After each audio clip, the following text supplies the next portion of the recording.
आज के लेक्चर में बच्चों हम कवर करेंगे गॉस लॉ, उसकी डेफिनेशन, उसके यूजेस और उससे रिलेटेड इजी क्वेश्चंस और सारे इंपॉर्टेंट पॉइंट्स। होपफुली आपने मेरा पिछला लेक्चर देख लिया जिसमें मैंने फ्लक्स के बारे में बताया है आपको। चलो स्टार्ट करते हैं। गॉस लॉ एक्चुअली करता क्या, ये एक्सप्लेन क्या करता है।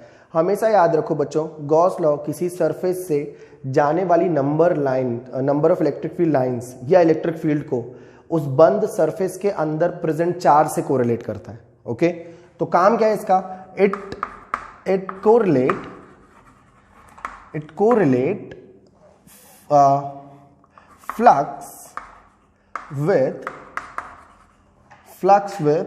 flux associated with a surface, closed surface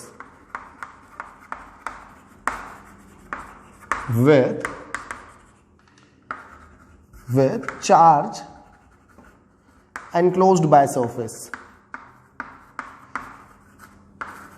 मान लो आपके पास एक क्लोज सरफेस है और उसके अंदर कोई चार्ज है Q।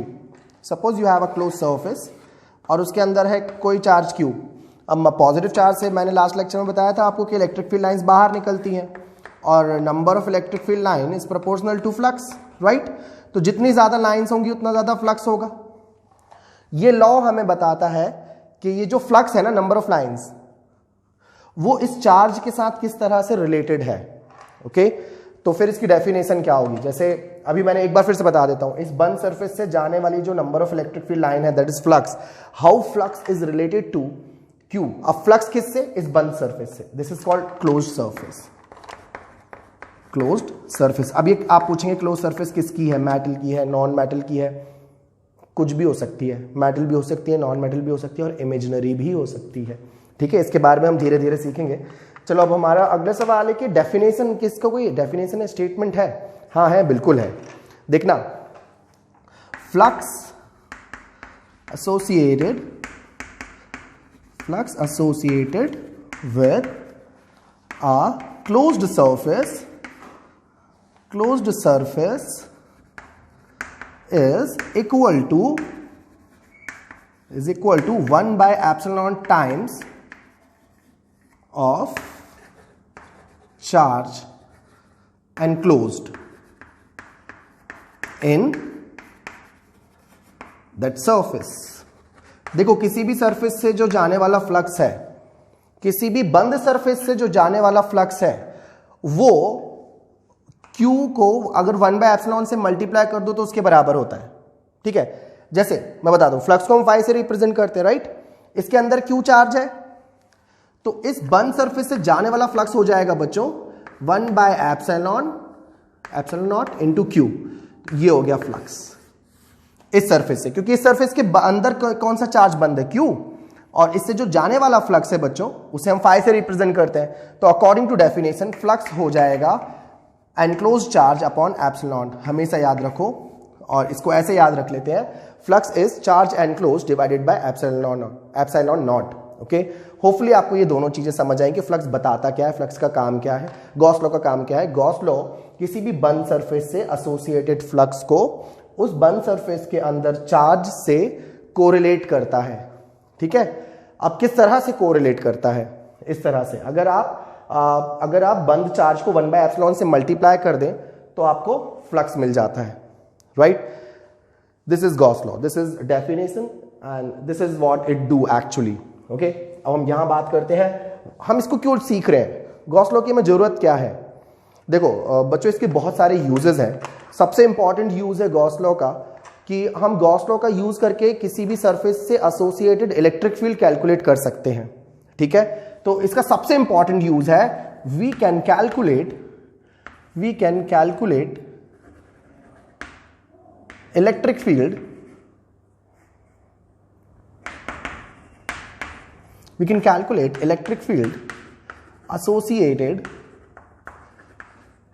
associated with any surface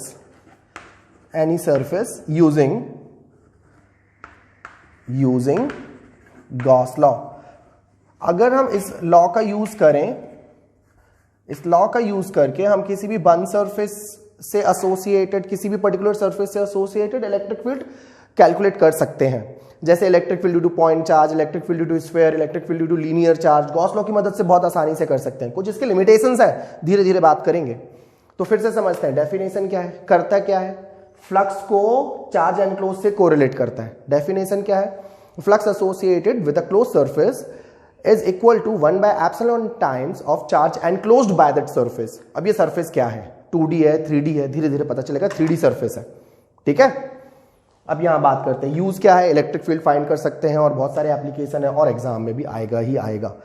चलो अब अभी तक बहुत पुरानी बात है, आपने कूलम्स लॉ की बात करी थी, तो कूलम्स लॉ का क्या इससे कोई संबंध है? हाँ बिल्कुल है, सीधा संबंध है। आप गॉस लॉ की मदद से कूलम्स लॉ प्रूव कर सकते हो और कूलम्स लॉ की मदद से गॉस लॉ प्रूव कर सकते हैं। Yes, they are connected। yes, we can prove Coulomb's law, we can prove Coulomb's law using Gauss law and vice versa। हम कूलम्स लॉ से गॉस लॉ प्रूव कर सकते हैं और गॉस लॉ से कूलम्स लॉ प्रूव कर सकते हैं। चलो अब हम कुछ और इंपॉर्टेंट पॉइंट्स देखते हैं जिसकी मदद से हम सारे क्वेश्चन सॉल्व कर पाएंगे। आइए बच्चों, देखो गॉस लॉ से रिलेटेड इंपॉर्टेंट पॉइंट को हम थोड़ा अलग तरह से समझते हैं, ठीक है। सवाल के फॉर्म में, क्वेश्चंस के फॉर्म में। जैसे पहला मेरा क्वेश्चन है, आपने मान लिया कि चलो किसी बंद सरफेस से जाने वाला फ्लक्स जो होता है वो flux is equal to charge enclose divided by epsilon होता है।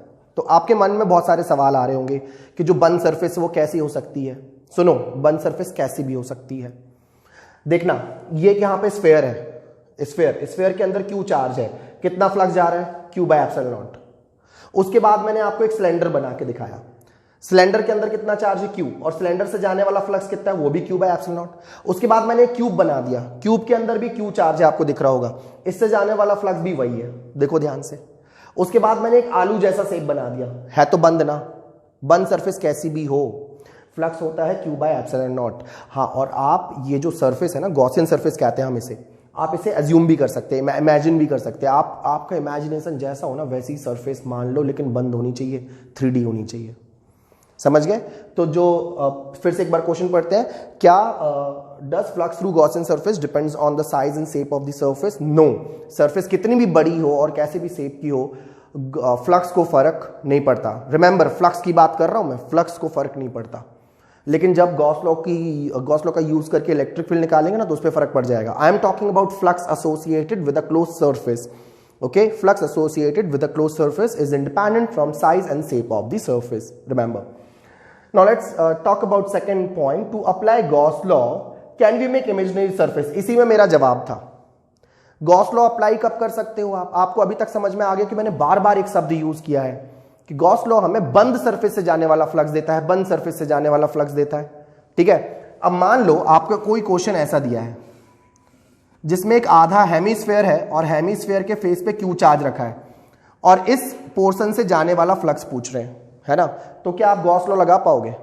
नहीं लगा पाओगे, क्योंकि गॉस लॉ तभी काम करता है जब चार्ज एनक्लोज्ड हो, राइट। और इस क्वेश्चन में चार्ज को एनक्लोज नहीं किया है, इसके फेस पे रख दिया है, तो अभी गॉस लॉ नहीं लगा सकते। एक काम करो, आप एक गॉसियन सरफेस इमेजिन कर लो, आप इस स्फीयर को पूरा बना दो, ठीक है। तो जो ये येलो कलर की सरफेस दिख रही है, ये है गॉसियन सरफेस। आपने क्या किया, एक इमेजिनरी सरफेस बना दिया, गॉसियन सरफेस। अब देखना, अब आप ओवरऑल देखो, पैक हो गया क्यू पैक हो गया। टोटल फ्लक्स बताओ जल्दी से। अरे charge enclosed by epsilon, total flux हो गया चार्ज एनक्लोज्ड बाय एप्सिलॉन और चार्ज एनक्लोज्ड क्यू। अब बताओ ऊपर और नीचे सेम है, एग्जैक्टली सेम दिख नहीं रहे, मान लो प्लीज ऊपर और नीचे सेम है। इसका मतलब टोटल फ्लक्स अगर फाई है तो आधा फ्लक्स नीचे से जा रहा है और आधा फ्लक्स ऊपर से जा रहा है। तो बच्चों बताओ, टोटल फ्लक्स अगर ये है तो सिर्फ नीचे वाली सरफेस से कितना जा रहा है? देखो ऊपर से भी जा रहा है, राइट, और नीचे से भी जा रहा है। ऊपर वाली सरफेस है नहीं लेकिन इमेजिन कर ली, तो बताओ नीचे वाली सरफेस से कितना जा रहा है? आधा ही जाएगा ना, बराबर है, ठीक है। तो नीचे वाली सरफेस से कितना फ्लक्स जाएगा जो उन्होंने पूछा था? हेमीस्फेयर से कितना जाएगा? आधा, मतलब क्यू बाय 2 एप्सिलॉन।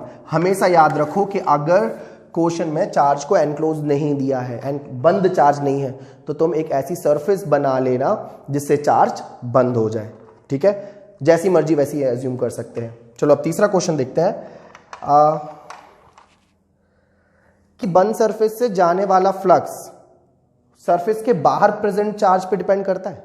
अच्छा क्वेश्चन है। अभी तक बताओ डेफिनेशन में मैंने कितनी बार आपसे बोला कि flux is equal to charge enclosed in the close surface, charge enclosed in the close surface. इसी से क्लियर है कि बाहर वाले चार्ज पे डिपेंड नहीं करता।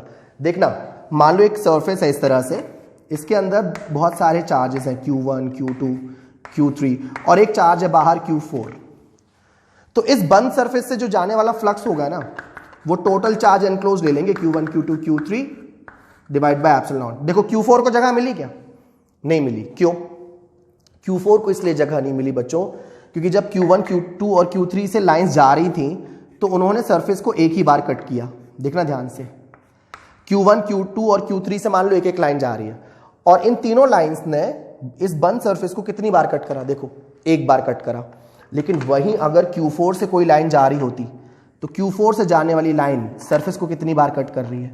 देखो जल्दी बताओ कितनी बार कट कर रही है? दिख रहा है ना, 2 बार कट कर रही है। इसलिए नेट फ्लक्स 0 हो गया। याद रखो, incoming flux is negative and outgoing flux is positive. तो जितना आया उतना गया। तो Q4 के कारण इसलिए फ्लक्स फर्क नहीं पड़ रहा है क्योंकि 2 बार कट कर दिया। तो जब भी आप गॉस लॉ लगाएंगे तो सिर्फ उन चार्ज को कंसीडर करेंगे जो बंद सरफेस के अंदर है, बाहर वाले चार्ज कारण फ्लक्स नहीं होता। देखो अगले क्वेश्चन में क्या बोल रहा है, does electric field at any point of Gaussian surface depends on the charge present outside the surface. देखो बच्चों, गॉस लॉ ने क्लियरली बोला था कि फ्लक्स अंदर वाले चार्ज पे डिपेंड करता है। गॉस लॉ में मैंने एक भी बार इलेक्ट्रिक फील्ड के बारे में कुछ नहीं बोला। तो ये हो गई गॉसियन सरफेस। इस गॉसियन सरफेस से जाने वाला फ्लक्स मतलब फाई तो सिर्फ Q1, Q2, Q3 पे डिपेंड करेगा। Flux will depends only on the charge enclosed. But remember, very important point, electric field at point P. This is a Gaussian surface, right? And point P is on the Gaussian surface. So electric field at point P will depend on all the 4 charges. So electric field at point P will depend on Q4 as well. So answer of this question is yes. Electric field ऐसे charge पे भी depend करती है जो Gaussian surface के बाहर है। याद रहे, सिर्फ फ्लक्स अंदर वाले चार्ज पे डिपेंड करता है, लेकिन इलेक्ट्रिक फील्ड तो बाहर वाले चार्ज पे भी डिपेंड करती है। तो इसका आंसर है बिग यस। हमेशा याद रखो, ठीक है। अब देखना कॉम्पिटिटिव एग्जाम में किस तरह से क्वेश्चन पूछा है। कॉम्पिटिटिव एग्जाम में ऐसे लिख देते हैं, flux is equal to integration E dot D S. और मैंने आपको बताया भी था ये रिलेशनशिप लास्ट क्लास में। तो यहां पे जो ई है ना, ई Q1, Q2, Q3 और Q4 सभी पे डिपेंड करता है, लेकिन जो फाई है ना, फाई सिर्फ Q1, Q2 और Q3 पे डिपेंड करेगा, जबकि ई Q1, Q2, Q3 और Q4 सभी पे डिपेंड करेगा। एक बार फिर बोल रहा हूं कि फ्लक्स अंदर वाले चार्ज पे डिपेंड करता है और इलेक्ट्रिक फील्ड अंदर और बाहर सभी चार्ज पे डिपेंड करता है। कहां इलेक्ट्रिक फील्ड? कहां? गॉसियन सरफेस के किसी भी पॉइंट पर, ठीक है। चलो अब अगला क्वेश्चन पढ़ लो जल्दी से, कि अगर किसी पर्टिकुलर गॉसियन सरफेस से एसोसिएटेड फ्लक्स 0 है तो क्या इलेक्ट्रिक फील्ड भी 0 होगी? इसी से समझ जाओ। अगर फ्लक्स 0 है मतलब अंदर कोई चार्ज नहीं है। अगर फ्लक्स 0 है इसका मतलब अंदर कोई चार्ज नहीं है, क्योंकि फ्लक्स तो अंदर वाले चार्ज पे डिपेंड करता है, ठीक है। तो फ्लक्स 0 है, फ्लक्स अंदर वाले चार्ज पे डिपेंड करता है, लेकिन हो सकता है चार्ज बाहर हो, तो इलेक्ट्रिक फील्ड 0 हो ये जरूरी नहीं। याद रखो कि अगर किसी बंद सरफेस से जाने वाला फ्लक्स 0 है तो उस बंद सरफेस के हर पॉइंट पे फ्लक्स 0 होने के कारण इलेक्ट्रिक फील्ड भी 0 हो जरूरी नहीं, हो भी सकता है, नहीं भी हो सकता है, ठीक है। तो अगर फ्लक्स 0 है बच्चों, बहुत ध्यान से देखो, if flux is 0 then electric field may be 0, may not be 0, okay. चलो अब कुछ बहुत आसान सवाल कर लेते हैं गॉस लॉ को देख के। पूरी बात नहीं हुई है, पूरी थ्योरी खत्म नहीं हुई है, कुछ क्वेश्चंस की मदद से हम बेसिक स्ट्रॉन्ग कर लें, फिर इसके एप्लीकेशन देखेंगे। देखो ये क्वेश्चन क्या कह रहा है कि आप एक सिलेंडर के फेस पे क्यू चार्ज रखा है, ठीक है। एक कोई सिलेंडर है, उसके ऊपर वाले फेस पे पॉइंट चार्ज क्यू रखा है। वो पूछ रहा है कि इस वाले सिलेंडर से कितना फ्लक्स जाएगा, and we represent flux by phi. हम गॉस लॉ से बता सकते हैं, लेकिन गॉस लॉ के साथ प्रॉब्लम क्या है, गॉस लॉ का स्टेटमेंट ही शुरू होता है चार्ज एनक्लोज से। तो flux associated with a close surface is equal to charge enclosed by the surface divide by epsilon naught. अब ये एनक्लोज तो है नहीं, ऊपर से खुला हुआ है, क्या करें बताओ। मैंने बोला था ना आपको कि हम गॉसियन सरफेस बना सकते हैं, इमेजिनरी गॉसियन सरफेस बना सकते हैं। बना दो यहां पे imaginary Gaussian surface. Imaginary Gaussian surface बनाने से क्या फायदा, ये फायदा हुआ कि अब ये एनक्लोज हो गया। तो अब बताओ टोटल फ्लक्स कितना हुआ? टोटल फ्लक्स हो गया Q बाय एप्सिलॉन। तो बताओ नीचे वाले से कितना जाएगा? हाफ सिलेंडर से कितना जाएगा? हाफ पार्ट से, हाफ पार्ट से जाएगा Q बाय 2 एप्सिलॉन, क्योंकि एकदम सेम है। चलो अगर समझ में नहीं आया तो इसको देखो, ये हो गया मेरा नीचे वाला सिलेंडर और ये जो चौक है ना बच्चों, ये पॉइंट चार्ज है। ठीक है, क्वेश्चन पूछ रहा है कि इस तरह से कोई पॉइंट चार्ज रखा है तो नीचे वाले सिलेंडर से कितना फ्लक्स जाएगा। बहुत आसान है, अभी गॉस लॉ नहीं लगा सकते क्योंकि चार्ज एनक्लोज्ड नहीं है, charge is not enclosed right now. Let's assume a Gaussian surface, this is imaginary, okay, imagine something like that. Now point charge is completely enclosed and now you can apply Gauss law, Q flux is equal to Q by epsilon naught. Now half of flux is going from the upper cylinder and half of the flux is going from lower cylinder. Hopefully you understood, right? Now let's move towards our next question. Next question is also very easy. अगला question बोल रहा है कि किसी cube के face पर, ये cube है, क्यूब तो समझते ही है ना आप, किसी क्यूब के एक फेस पर Q चार्ज रख दिया है। अब इस क्यूब से जाने वाला फ्लक्स बताओ। फिर से वही क्वेश्चन, गॉस लॉ वैलिड है तब जब चार्ज एनक्लोज्ड हो। तो ये तो चार्ज एनक्लोज्ड नहीं है, एनक्लोज कर देते हैं। ठीक है, ब्लू कलर से बना लेते हैं, ये ऑरेंज कलर है, होपफुली आपको दिख रहा है। ये देखो मैंने एक और क्यूब बना दिया। क्या ये क्यूब सच में बनाया? नहीं, ये इमेजिनरी क्यूब है। अब आप बताओ इन दोनों क्यूब के बीच में ये क्यूब एकदम बीचों बीच आ गया, एकदम बीचों बीच आ गया और बंद भी हो गया। ये देखो बंद हो गया, बीचों बीच आ गया। तो अब टोटल फ्लक्स बताओ। टोटल फ्लक्स हो जाएगा Q बाय एप्सिलॉन। तो 1 क्यूब से जाने वाला बताओ, एक क्यूब से जाने वाला फ्लक्स बताओ, Q बाय 2 एप्सिलॉन, राइट। मान लो आपको समझ नहीं आया, मान लो देखो ये है ऑरेंज क्यूब, ये देखो ये वाला ऑरेंज क्यूब और ये है ब्लू क्यूब, है ना। अकॉर्डिंग टू क्वेश्चन यहां पे एक पॉइंट चार्ज है Q, यहां पे एक पॉइंट चार्ज है Q और फिर इससे कितना फ्लक्स जा रहा है। ठीक है, अभी हम गॉस लॉ नहीं लगा सकते, यहां पे जो चार्ज है वो एनक्लोज्ड नहीं है, right. This charge is not enclosed right now, so we can not apply Gauss law. To apply Gauss law we will have to enclose this point charge. To enclose this point charge we will assume another Gaussian surface. This is imaginary cube and this is real cube. Now connect these two cubes like this. Imagine charge here. Now charge got enclosed. अब charge enclose हो गया तो अब total flux कितना जा रहा है? Q by epsilon. अरे एकदम बीचों बीच है ना, यहाँ पे एनक्लोज हो गया, सी दिस, राइट। तो टोटल फ्लक्स कितना हो गया बॉयज, जल्दी से बता दो, Q बाय एप्सिलॉन, राइट। तो फिर आधा इससे जा रहा होगा, आधा इससे जा रहा होगा क्योंकि आइडेंटिकल है, बहुत मेहनत से बनाया, आइडेंटिकल है। तो इससे कितना जा रहा होगा? Q by 2 epsilon. चलो अब कुछ अगले क्वेश्चंस की बात करते हैं। In this question, a point charge Q is kept at the edge of a cube, and the question is they want total flux passing through this one cube, okay? But to apply Gauss law, we can apply Gauss law on only an enclosed charge. Right now, this charge is not enclosed. Let's try to enclose this charge by making imaginary Gaussian surface. हम इस तरह से imaginary Gaussian surface बनाएंगे कि ये charge enclose हो जाए। तो देखो इसके ऊपर एक बना देंगे, राइट, एक इधर बना देंगे, एक इधर बना देंगे। तो आपको दिख रहा है कि अब ये बीचों बीच आ गया, राइट। इसको और अच्छे से देखते हैं, ऐसे भी समझ सकते हैं। देखो मैंने ऑलरेडी बना के रखा है, ये व्हाइट वाला क्यूब है जिससे हमें फ्लक्स चाहिए, राइट। और इसके राइट में एक मैंने येलो बना दिया, इसके ऊपर एक ऑरेंज बना दिया क्यूब और उतने ही साइज का यहां पे ब्लू क्यूब बना दिया। अब आप ध्यान से देखो क्यू एनक्लोज दिख रहा है, अब एनक्लोज दिख रहा है। अब बताओ टोटल फ्लक्स कितना है? टोटल फ्लक्स कितना है? Q bye epsilon not, right. तो 1 क्यूब से कितना जाएगा? एक क्यूब से कितना जाएगा? Q by 4 epsilon naught. मान लेते हैं आपको समझ नहीं आया, देखो मैंने पहले तैयारी करके रखी है पूरी 3D में। चार्ज उन्होंने रखा है यहां पे, एक चार्ज रखा है यहां पे इस व्हाइट क्यूब की एज पे, ये देखो इधर, right. So this is suppose point charge, okay. लेकिन ये एनक्लोज नहीं है, खुला हुआ है, इधर पे रखा हुआ चार्ज खुला हुआ माना जाएगा ना। हम इसे एनक्लोज करते हैं, ठीक है।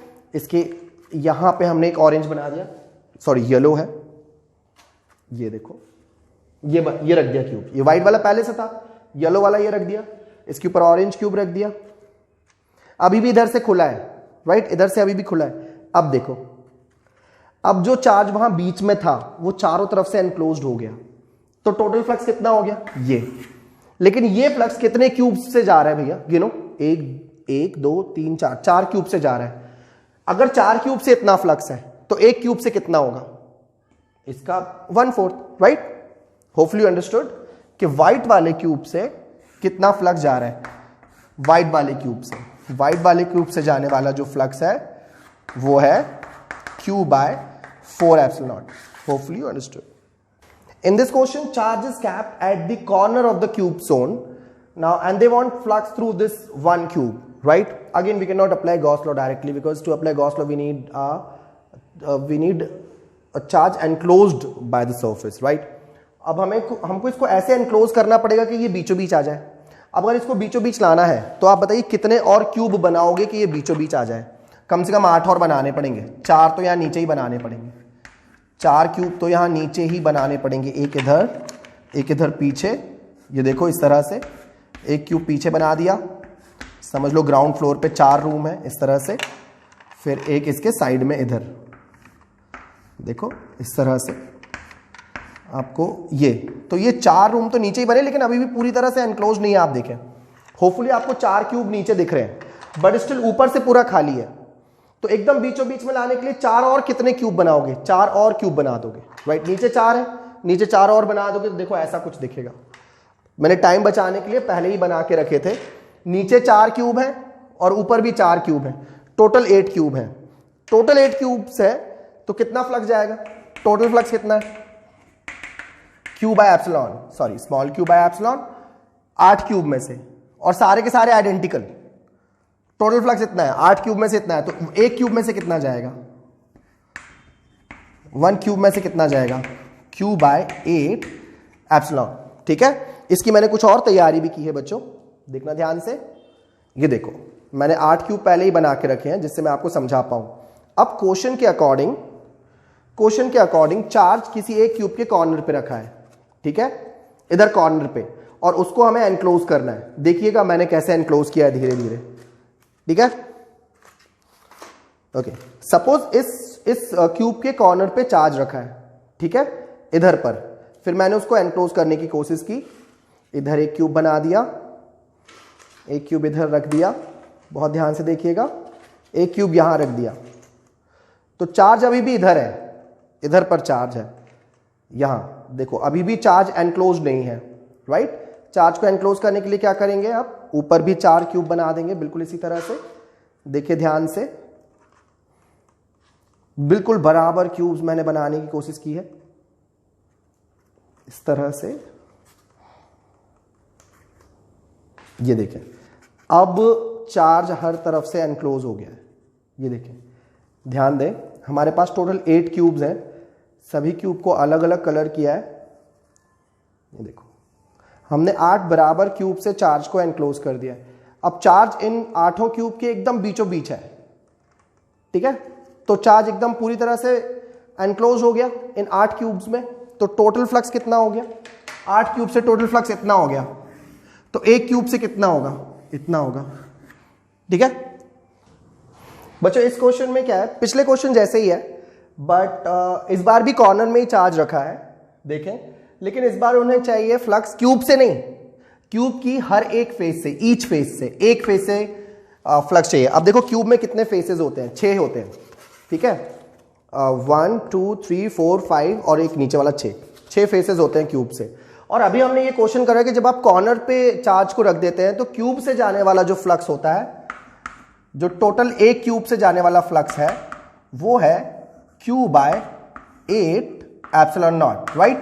तो इतना टोटल फ्लक्स क्यूब से जा रहा है। तो अब आपको लग रहा होगा कि क्यूब में 6 फेसेस हैं, टोटल 6 फेसेस से इतना जा रहा है, तो एक फेस से कितना जाएगा, this cube is going through 6 faces, तो एक फेस से कितना जाएगा, 1 फेस।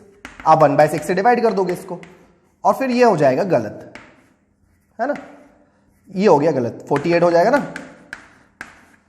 क्यों गलत है, अब आप लोग सोचेंगे ये गलत क्यों है। देखना, याद करो, अगर आपने मेरा लास्ट लेक्चर अटेंड किया है तो मैंने वहां पे समझा, ये गलत है, बिल्कुल गलत है, करना नहीं है। मैंने वहां पे आपको समझाया था कि फ्लक्स और इलेक्ट्रिक फील्ड में रिलेशनशिप ये होता है, और जब आप डॉट प्रोडक्ट एक्सपांड करते हो तो ये आता है। अब थीटा किस किस के बीच का एंगल है, थीटा इलेक्ट्रिक फील्ड लाइंस और एरिया वेक्टर के बीच का एंगल है। Where theta is the angle between area vector and electric field lines. Okay, अब ये एरिया वेक्टर क्या होता है? Area vector is a line which is perpendicular to the surface. Okay, अब ध्यान से देखना, मान लेते चार्ज इधर रखा है कॉर्नर, चार्ज से एक ये ग्रीन कलर की इलेक्ट्रिक फील्ड लाइन निकली। अब ये ग्रीन कलर की इलेक्ट्रिक फील्ड लाइन इस तरह से जा रही है फेस पे, और एरिया वेक्टर तो इस तरफ है, तो बताओ बच्चों एंगल कितना हुआ? 90 डिग्री। चलो एक ये वाली फेस नहीं, एक ये वाली फेस भी ले लो, ऊपर वाली फेस। ये फेस भी चार्ज को टच कर रही थी और ये फेस भी चार्ज को टच कर रही है। ठीक है, इधर से देखो ये निकली electric field line orange colour की, एरिया वेक्टर ऊपर, थीटा 90 डिग्री। तो एक बार जल्दी से रिलेशनशिप लगा देते हैं, ई डी एस कॉस 90, और कॉस 90 जीरो होता है तो वो इस पूरे को जीरो कर देगा, फ्लक्स जीरो। क्या समझे? ये वाली दीवार और ये वाली दीवार दोनों चार्ज को टच कर रहे हैं, तो इस चार्ज के कारण जो इलेक्ट्रिक फील्ड लाइंस जा रही हैं वो इस तरह से जा रही हैं कि इस सरफेस के ऊपर से चली गई, कट नहीं कर पाई। मतलब इस चार्ज के कारण इस दीवार से फ्लक्स जीरो, इस दीवार से फ्लक्स जीरो। और ये दोनों दीवार की खासियत क्या थी कि ये चार्ज को टच कर रही थी। अच्छा, एक और दीवार है जो चार्ज को टच कर रही है, ये पीछे वाली दीवार जो मैं दिखा नहीं पा रहा हूं, इस डायग्राम में दिखाने की कोशिश करिए। तो चार्ज के कारण पीछे वाली दीवार से भी इलेक्ट्रिक फील्ड लाइन जा रही है, और वो भी सिर्फ टच करके जा रही है, कट नहीं कर रही है। राइट, इधर देखते हैं, देखो मैंने बना के रखा है। राइट, मान लेते यहां पे एक पॉइंट चार्ज रख दिया आपने, इस कॉर्नर पे एक पॉइंट चार्ज रख दिया आपने। राइट, यहां से ये एक इलेक्ट्रिक फील्ड लाइन निकली।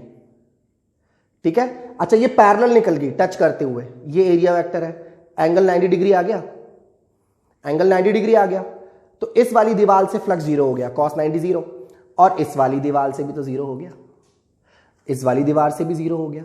राइट, चार्ज कहां रखा है? इस कॉर्नर से। तो चार्ज से निकलने वाली इलेक्ट्रिक फील्ड लाइंस आप देखें इस तरह से चली गई, इस तरह से चली गई, इस तरह से चली गई। तो चार्ज कॉर्नर पे रखा है, और कॉर्नर पे रखे होने के कारण इलेक्ट्रिक फील्ड लाइंस इस तरह से जा रही हैं कि कट नहीं कर रही फेस को, फेस के पैरेलल निकल गई। राइट, तो जो फेसेस चार्ज को टच कर रही, मान लो यहां पे चार्ज रखा है, सपोज ये चार्ज है, चार्ज जिन फेसेस को टच कर रहा है उन फेस से फ्लक्स जीरो है। कितनी फेसेस को टच कर रहा है? देखो 3 फेस ही बनाई है। राइट, अब इलेक्ट्रिक फील्ड लाइन इधर से भी तो आ रही होगी, एक इलेक्ट्रिक फील्ड लाइन इधर से अंदर से आ रही होगी। राइट, इधर से अंदर से आ रही होगी, और वो ऐसी निकलेगी। जो 3 फेसेस मैंने नहीं बनाई हैं उन 3 फेसेस को टच करेंगी, काटेंगी। देखो इलेक्ट्रिक फील्ड लाइन ऐसी आ रही होगी, देखो ध्यान से, ऐसी आ रही होगी इलेक्ट्रिक फील्ड लाइंस। राइट, ऐसी आ रही होगी इस तरह से, इधर से भी आ रही होगी ऐसी, इधर से भी आ रही होगी, और ऐसे। तो ये इलेक्ट्रिक फील्ड लाइन जब आगे जाएगी तो इस यहां पे जो एक फेस आएगी उसको कट करेगी, नीचे वाले फेस को कट करेगी, और इधर वाले फेस को कट करेगी। कहने का मतलब है कि जो फ्लक्स है वो 6 दीवारों की जगह सिर्फ 3 दीवारों से एसोसिएटेड है। ठीक है, तो ये देखो आपको इसमें 3 दीवारों पे कलर मिलेगा, green, yellow, this is green, yellow and blue. ठीक है, और मान लो चार्ज इधर है। ठीक है, तो चार्ज के कारण फ्लक्स व्हाइट वाली वॉल से नहीं जाएगा, किन वाली वॉल से एसोसिएटेड है? सिर्फ कलरफुल वॉल से। तो किन 3 दीवार से फ्लक्स एसोसिएटेड नहीं है? जो व्हाइट कलर की वॉल है उनसे फ्लक्स एसोसिएटेड नहीं है, क्योंकि फ्लक्स लाइंस क्या हो गई थी, उनके क्या हो गई थी? पैरेलल हो गई थी, और एरिया वेक्टर ऊपर जा रहा था, तो थीटा हो गया था 90 डिग्री। इस वॉल से, इस वॉल से और इस वॉल से फ्लक्स नहीं है, तो फ्लक्स सिर्फ किन वॉल्स से है? Colourful walls. मतलब जो टोटल फ्लक्स है एक क्यूब से, इस एक क्यूब से जाने वाला टोटल फ्लक्स है, ये 6 दीवारों से नहीं गया है साहब, ये 3 दीवार से गया है। This flux is going to pass through 3 faces only. Okay, so this much flux is not associated with all the 6 faces. It is associated with the 3 faces. So flux associated with the 3 faces which are touching charges directly is 0, and the flux is going through rest of the 3 faces. So your correct answer is, अगर cube में से, एक cube में से total flux है Q/8 epsilon. ठीक है, तो ये कितनी दीवारों से जा रहे हैं? 6 या 3? 3। तो थ्रू वन फेस, एक दीवार से कितना होगा? 1/3 इंटू Q/8 एप्सिलॉन। होपफुली आप सबको समझ में आया कि मैंने 1/6 की जगह 1/3 से क्यों डिवाइड किया। तो आपका आंसर हो जाएगा Q/28 एप्सिलॉन। आज की क्लास यहीं खत्म करते हैं बच्चों। आज की क्लास में हमने लेवल 0 के 4 क्वेश्चन किए, लेवल 1 का एक ही क्वेश्चन किया। अगली क्लास में हम लेवल 1 के 4-5 क्वेश्चंस और करेंगे और लेवल 2 के बहुत सारे क्वेश्चंस करेंगे, मोर देन 1 क्वेश्चन करेंगे, आईआईटी के क्वेश्चंस करेंगे। तो प्लीज कनेक्टेड रहें और मेरे सारे लेक्चर्स फॉलो करें, कॉपी बनाएं, ठीक से पढ़ें, किसी एक टीचर से ही पढ़ें। सारे टीचर बढ़िया है यूट्यूब में, हर जगह हर फिजिक्स टीचर बढ़िया है, लेकिन किसी एक को फॉलो करें।